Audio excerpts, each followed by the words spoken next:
Garamagas, thank you, Cahirlock, and thank you very much to Minister Josepha Madigan, who's here with us in her role, I suppose, over special education and needs. Minister, it's fantastic to see that we have this new programme, and I must admit July Provision was always one of those titles that was slightly confusing, so great to see the name change to Summer Programme.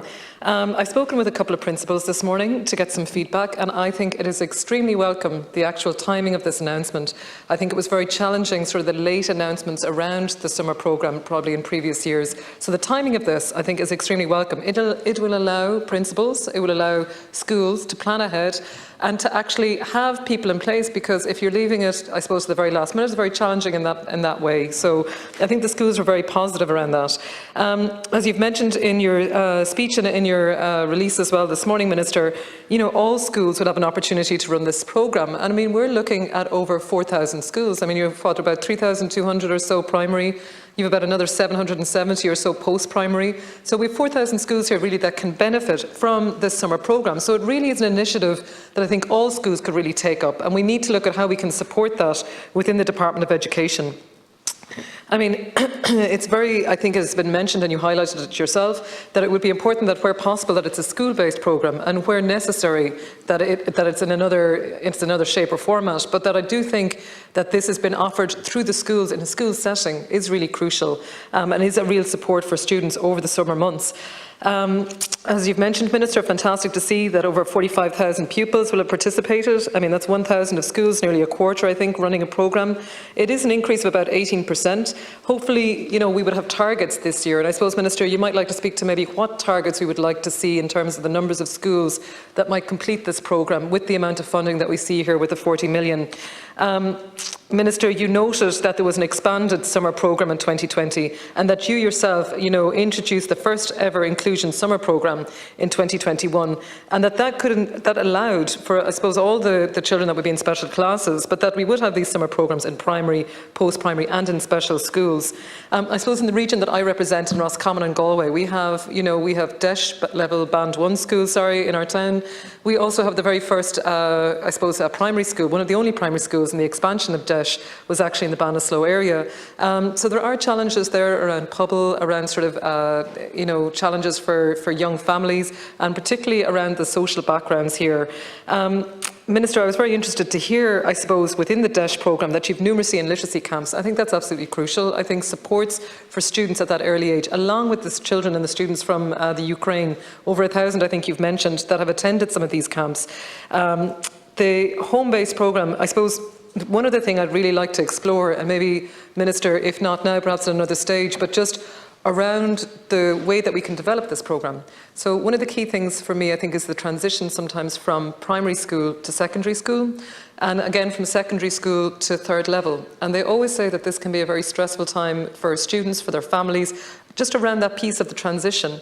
And, getting used to, new students. And all during the lockdown, of course, it was a huge issue for young children that weren't able to maybe socialise in the same ways. So these summer camps are absolutely crucial for how to engage in a positive way, been able to enter school and having met a few of your buddies maybe beforehand, understanding what school was about, understanding what's expected of students in a school. But all of this really helps. So I suppose that bit around the just transition, maybe sort of the well-being supports and how we can develop the programme, maybe to develop that. I know it's only a set amount of time, so it's hard to have everything in there, but I do think that's one of the key benefits of these types of summer programmes. I suppose just around the staffing, this of course can be a challenge, but I'm delighted to hear from what I understand that there is, as you've mentioned, the administrator role, or the role for preparation of the summer programme. That's something that I think is going to be really key for schools. I think the supports in place there for teachers and for the SNAs, or the support people that will be running these programmes, as you've mentioned, that they can come from maybe different sectors. So I suppose the qualifications perhaps that might be needed for these types of roles. I don't know if there's anything other detail that we can give on that, but it is great to be able to encourage participation from other sectors, like you said, the early years sector, that would be able to also participate in these summer programmes. I suppose just the very final thing is that, I suppose I was just curious, maybe for graduates that are coming out of our teacher training colleges, would there be any role for potentially graduates working with an experienced teacher on these summer programmes?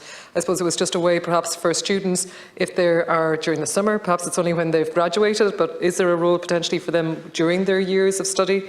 And as you've mentioned, some of the interesting sort of, I think, effective measures that have been introduced, as you've noted, is the earlier payment for teachers and SNAs and the centralised payment. I think it's probably a real challenge when a teacher reaches the end of a year, and it can be quite a packed year, trying to manage, students at whatever level. They get to the end of the year, and of course it's the break, and so sometimes it can be hard to encourage teachers and SNAs to come back in for those 2 weeks. I suppose, just curious about maybe what other incentives. I think that centralised payment, the early payment, the way that we can engage now, your schools can engage from November, December now, potentially in bringing people on board. I think all of that is really important. And I suppose just to say, Minister, thank you. It is very welcome. I think since you've taken on this role, we have seen the focus on, I suppose, special education, special needs, but this is actually a programme for all children.